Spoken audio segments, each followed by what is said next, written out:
Now, the American President Donald Trump held a phone call with his Chinese counterpart Xi Jinping. The two leaders have spoken to each other for the third time this year.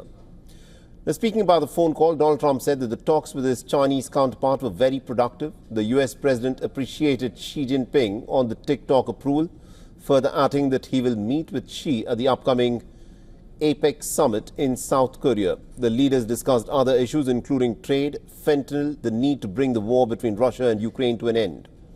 Now, speaking about trade relations with Washington, China's Xi Jinping said that he hopes that the United States will provide an open and a fair environment for the Chinese firms, further adding that the United States should refrain from imposing unilateral trade restrictions.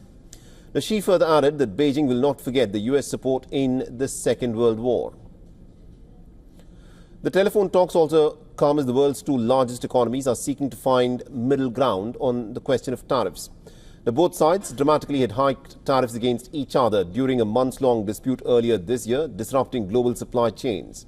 The Washington and Beijing reached a deal to reduce the levies, which expires in November, with the United States imposing about 30% duties on the import of Chinese goods and China hitting the US products with a 10% tariff. All right, now joining us on the broadcast, we've got my colleague Susan Tehrani, who's joining us from New York. So, Susan, brings up to speed with this phone call. What's the upshot of it? What has been agreed upon?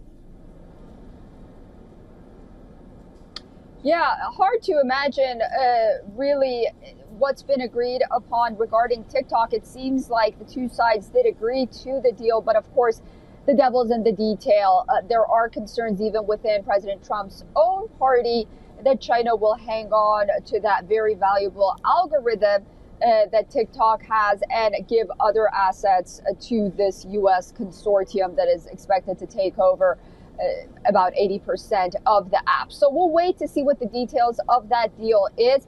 But it was noteworthy, as we had talked earlier, that it does appear that the two sides will meet on the sidelines of APEC. And then later on, President Trump on his Truth Social said in the early months of next year, he's going to visit China, and he has extended an invitation for Xi Jinping to visit Washington. Just a quick nugget. I thought it was interesting that the headline in Xinhua was indeed that China will not forget U.S. support in World War II. If you remember, when China had that military parade, President Trump said that I saw the parade. I thought that they should sort of commemorate our assistance in World War II with them. They didn't do that.